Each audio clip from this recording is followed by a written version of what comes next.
안녕하세요. 이혼한 30대 중반의 여성입니다. 부모님께선 여행 가시고 저는 지금 집에서 부모님이 키우시는 강아지를 돌보고 있어요. TV도 딱히 볼 것도 없고 심심해서 그런가 별의별 생각이 다 나네요.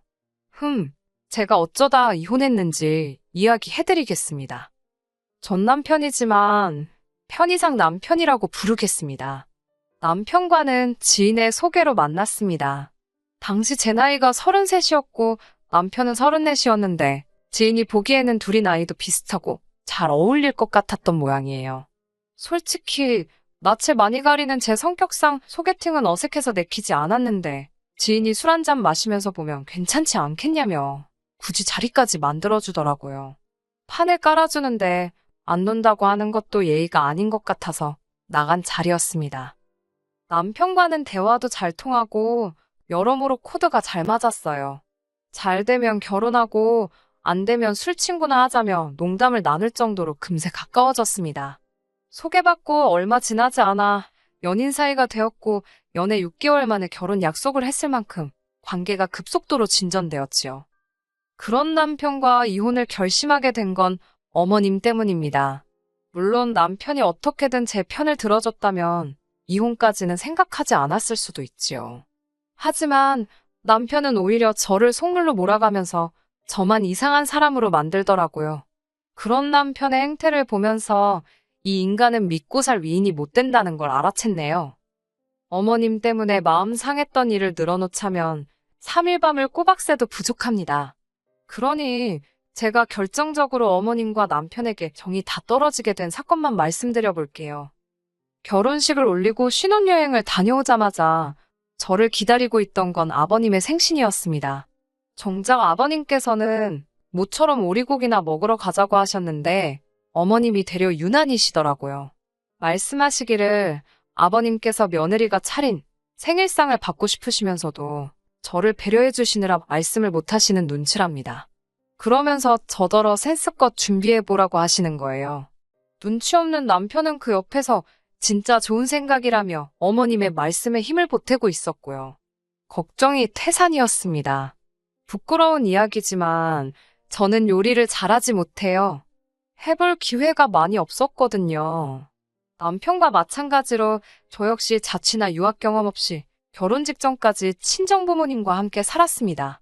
대학원을 졸업하자마자 회사에 들어가면서 생활은 더 바빠졌고요. 사정이 그렇다 보니 주방일이나 살림에 큰 관심도 없었고 할 기회도 없었지요. 게다가 친정아버지께서는 여자는 결혼하면 좋으나 싫으나 결국 부엌 일을 하게 된다며 구태여 미리부터 할 필요는 없다셨습니다. 참고로 평소에도 친정아버지께서는 친정어머니의 부엌 일을 자주 도와주시는 편이에요. 사정이 그렇다 보니 기껏 어쩌다 부모님을 도와드리게 되더라도 저는 설거지나 뒷정리를 하는 정도였지요. 아무튼 그런 상황에서 어머님이 뜬금없이 아버님 생일상을 차리라니까 골치가 너무 아프더라고요. 그냥 못한다고 하고 외식하자고 졸라볼까 싶었지만 결혼하고 첫 생신이잖아요. 그래서인지 마음 한편으로는 시부모님께 잘 보이고 싶은 쓸데없는 욕심이 생기더라고요. 그래서 인터넷과 요리책을 뒤적이며 공부 아닌 공부를 했어요. 아버님 생신 전날 회사에서 퇴근하기가 무섭게 미역국부터 시작해서 잡채, 불고기, 생일상이라 하면 떠오를 법한 몇 가지 음식들을 밤새 만들었습니다. 음식이 맛도 있어야 하겠지만 정성이잖아요. 이 정도면 제 마음과 노력을 알아주시겠지 싶었습니다. 하지만 아버님의 생일이었던 다음날 저는 마음의 상처를 입고 말았습니다. 어머님은 상대의 기분 따위는 안중에도 없으시더군요. 밤새 만든 음식들을 바리바리 싸들고 시댁에 도착했습니다. 문을 열어주신 어머님께서는 일주일 내내 일하고 쉬는 날 쉬지도 못하고 운전해서 오느라 고생했다며 당신 아들을 쭈물떡거리시더라고요. 저도 사람인지라 그 모습을 보고 있자니 좀 서운하대요. 둘이 같이 맞벌이하면서 음식은 저 혼자 했고 저희 집에서 시댁까지 남편이 운전을 했다고는 하지만 거리로 1시간도 안 걸립니다. 그게 그렇게 안쓰러울 일인가 싶더군요. 부엌에 제가 만든 음식들을 꺼내놓으니 어머님의 표정이 뭐라고 표현을 해야 할지 모르겠는데 웃고 계신데 굉장히 가짜로 웃고 계신 느낌이었습니다. 뭐가 마음에 안 드시나 싶어서 괜히 걱정이 되더라고요. 어머님께서 어디 맛 좀 한번 볼까? 그러시면서 미역국하고 잡채를 드시더라고요. 아, 드시기 전부터 우리 며느리가 손이 장내자가라고 타박도 하셨습니다. 고생했다 소리는 못 들었네요. 아무튼 맛을 보시더니 인상을 팍 찌푸리셨습니다. 저더러 간 볼 줄 모르냐고 그러시더군요. 그 소리를 듣고 남편이 부엌에 오더니 자기가 간 봤을 때는 괜찮았다며 다시 한번 먹어보더군요. 남편이 아무렇지도 않다니까 어머님께서는 뭐가 아무렇지도 않냐면서 남편에게 저랑 살면서 입맛이 완전히 배린 거 아니냐입니다. 마치 저 때문에 남편이 이상해졌다는 식으로요. 기분이 팍 상했는데 남편은 또 어머님의 그런 말씀에 제대로 대꾸도 못하고 제 눈치만 살피더군요. 어머님은 안 되겠다면서 제가 해온 음식을 전부 냄비에 부으시곤 새로 간을 하셨습니다. 솔직히 빈정상하고 속상했어요. 저를 무시하는 것 같았으니까요. 하지만 여기서 끝이 아니었습니다. 이윽고 식사가 시작되자 어머님께서는 이거 간 맞추는 게 여간 힘든 일이 아니었다면서 어떻고 저떻고 한참 생색을 내시더라고요. 아마 모르는 사람이 들었으면 어머님이 밑간부터 시작해서 다 하신 줄 알았을 거예요. 식사가 끝날 무렵에서야 아버님께서 저에게 최악이 너도 고생했다 한마디 하긴 하셨는데 아니 왜 너도예요?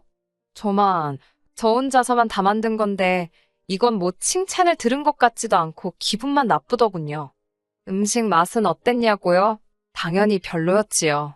얼마나 짜던지 식사 후에 온 가족이 2리터 페트병을 옆구리에 끼고 다니면서 물을 들이부어댔으니까요. 그래도 식사가 끝난 뒤에는 아버님 생신이고 하니까 현찰로 30만 원 챙겨드렸습니다.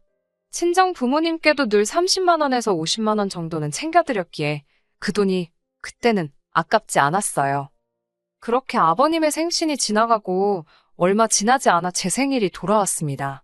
친정 부모님께서 우리 딸이 좋아하는 거 먹으러 가자며 들뜬 목소리로 연락을 해오셨어요. 제가 어린아이도 아니고 생일 선물이나 생일 파티 같은 걸 기대하지는 않았지만 챙겨주는 사람이 있다는 건 늘 기분 좋은 일이잖아요. 남편도 뭐 하고 싶냐고 물어보길래 어디 좋은 데 가서 여유롭게 식사하고 싶다고 했어요.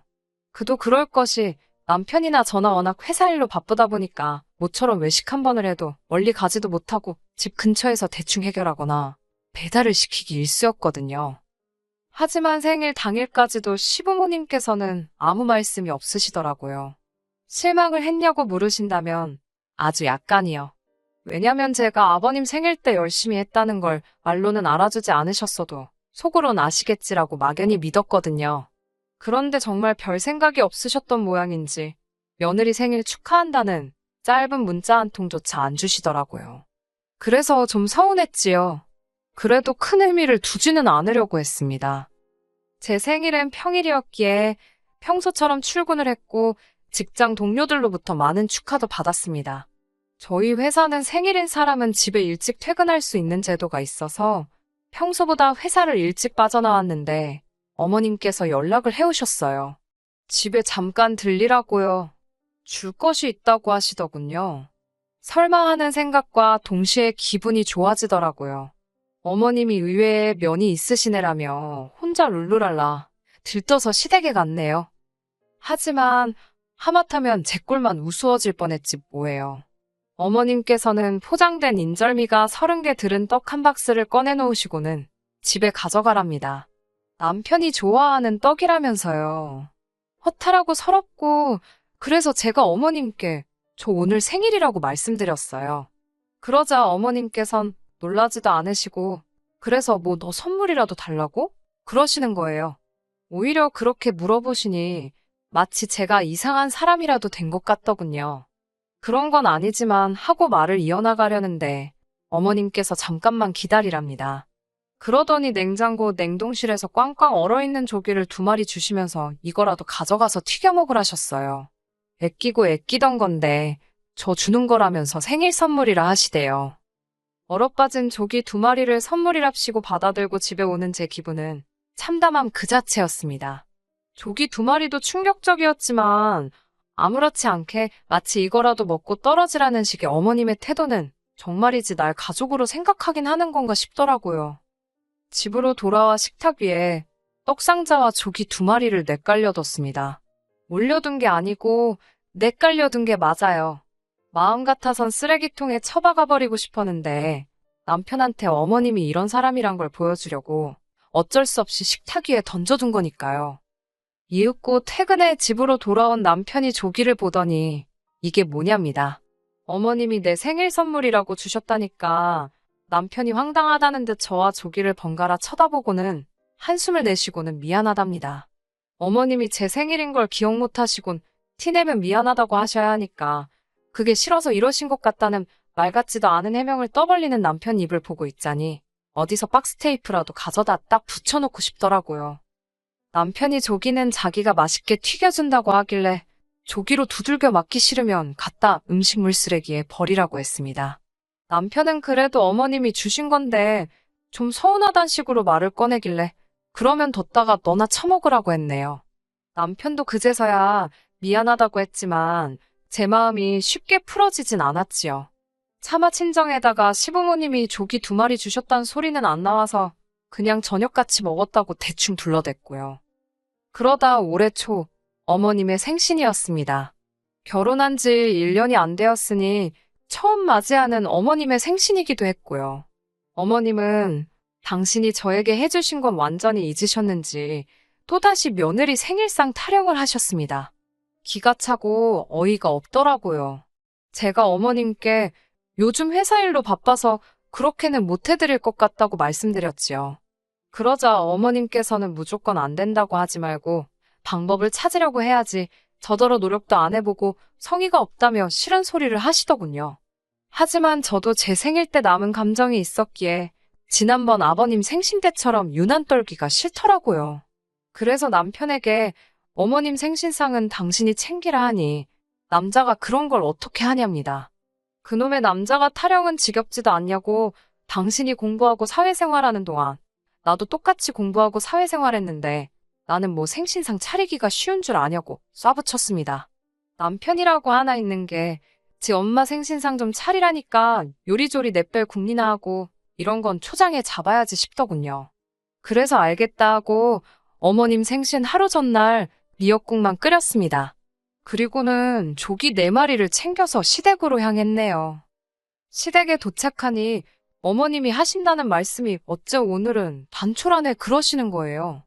저는 쌩긋 웃으며 잠시만 기다리시라고 했습니다. 그리고는 끓여온 미역국을 냄비째 가스레인지 위에 올린 뒤 어머님을 불렀습니다. 어머님께 간 좀 해달라고 하니까 어머님이 또 간을 못 맞췄냐고 물어보시길래 아예 간을 안 했다고 했습니다. 어머님 취향껏 끓이시라고요. 어머님은 황당하다는 표정으로 저를 쳐다보셨지만 저는 아무 대꾸도 하지 않았네요. 그리고는 후라이팬을 찾아서 조기 4마리를 굽기 시작했습니다. 이윽고 어머님 생신상이 차려졌고 저는 TV 앞에서 하하호 모여있는 시부모님과 남편에게 식사가 준비되었다고 알렸지요.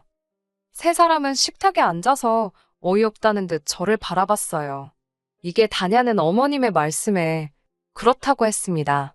회사 일로 바빠서 시간이 없었다고 말씀드리면서 저번에 아끼던 조기를 저에게 주셨다고 하셨지 않냐고 그때 너무 감사하게 잘 먹어서 저도 조기를 사왔다고 했습니다. 그리고는 저는 제 앞에 놓인 빈 국그릇에 보란듯이 보온병에 쌓은 미역국을 부었습니다. 남편이 그건 또 뭐냐고 하길래 난 어머님 간이 입에 안 맞아서 내 거 따로 챙겨왔다고 했더니 남편이 너도 진짜 골 때린다면서 고개를 내젓더군요. 아버님께서는 도대체 이게 다 무슨 상황이냐고 화를 내셨고 저는 아버님께 어머님이 지난번 제 생일날 조기 2마리를 선물이라고 주셨다고 사실 그대로 말씀드렸습니다. 그러자 아버님께서는 조기 2마리를 준 시엠이나 그렇다고 조기로 다시 들고 온 며느리나 독인 객긴이라며 젓가락을 집어던지시고 식탁을 떠나셨습니다. 어머님께선 말 그대로 저를 잡아먹을 듯이 노려보시면서 저더러 또라이라고 하셨어요. 결국 식사 자리가 쭉 났고 남편과 저는 집으로 돌아왔습니다. 집으로 돌아오는 내내 남편은 꼭 그렇게 했어야 하냐며 집에 가면 당장 전화드리랍니다. 무조건 죄송하다고 그러라는 거예요. 난 죄송한 게 없다고, 누가 먼저 이 조기 대첩을 시작한 줄 아냐고, 어머님이 먼저 나한테 말이라도 그렇게 서운했냐고 해주시면 덧나냐고 따졌습니다. 그러자 남편은 한숨만 푹푹 쉬더니 일단 알았답니다. 자기가 어머님이랑 한번 이야기를 해본다나요. 저는 이 말을 듣고 그래도 남편이 아주 남의 편은 아닌가 보다 다행이다 싶었습니다. 며칠 뒤 집으로 약과 세트가 선물로 왔습니다. 남편이 어머님이 보내신 것 같다며 열어보라고 하더라고요.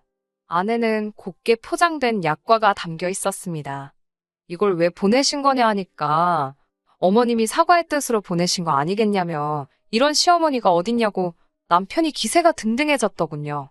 저는 긴가민가 하면서도 어머님이 나한테 미안하시긴 한가 보다 싶어 얼었던 마음이 조금은 풀리는 기분이었지요. 어머님께 감사하다 인사를 드리려고 전화를 걸었으나 통화 중이신지 받지를 않으시더군요. 좀 이따 다시 드려야겠다 생각하며 포장된 약과를 뜯어 한 입 먹었는데 이건 뭐 기름전내가 얼마나 나던지요. 도무지 삼킬 수가 없어 뱉었습니다. 그리고는 봉지를 이리저리 살펴보니 약과에 곰팡이가 피었더군요. 황당해서 상자 뒷면을 보니 판매처 연락처가 있길래 전화를 걸었습니다. 이런 걸 팔면 어쩌나 싶어서요. 업체 직원과 연락이 되었고 저는 그쪽 회사에서 만든 약과가 상해 있다고 이야기를 했어요. 그러자 직원이 그럴 리가 없답니다. 약과 생산은 지난해가 마지막이었다면서요. 그러면서 포장이 어떤 디자인이냐고 묻길래 설마 하는 마음으로 설명을 해줬습니다. 그러자 그 직원은 틀림없다며 작년 제품이라네요. 저는 남편에게 시댁에 가자고 감사하니 직접 만나서 인사를 드리는 편이 좋겠다고 꼬셨습니다. 남편은 제가 직접 사과하러 간다는 소리로 이해를 했는지 싱글벙글이더군요. 저더러 잘 생각했답니다. 시댁에 도착하니 어머님께서는 어쩐 일로 여기까지 행차를 하셨냐며 한껏 비아냥거리시더군요. 그러다 제 손에 들린 약과 상자를 보시고는 흠칫 놀라시는 것 같았습니다.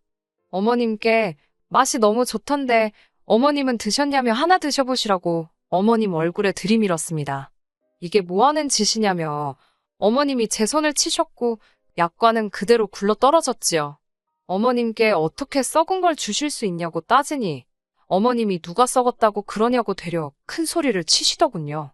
어머님 생각에 멀쩡하면 한 입 드셔보시라고 그럼 제가 어머님이 하라는 대로 하겠다 했어요. 그렇지만 스스로를 끔찍히 아끼시는 어머님께서 곰팡이 난 약과를 드실 리는 만무했지요. 남편이 도대체 왜 그러냐며 하나 먹으려고 하자 어머님이 대뜸 먹지 말라며 남편 손을 찰싹 때리셨습니다. 제가 어이가 없어서 저는 상한 약과 먹어도 되는 사람이고 어머님과 남편은 못 먹냐고 어떻게 그러실 수가 있냐고 따졌습니다. 그러자 어머님께선 도대체 뭘 얼마나 더 해줘야 하냐면서 저더러 바라는 것도 참 많다고 비위 맞추기 힘들어 죽겠답니다.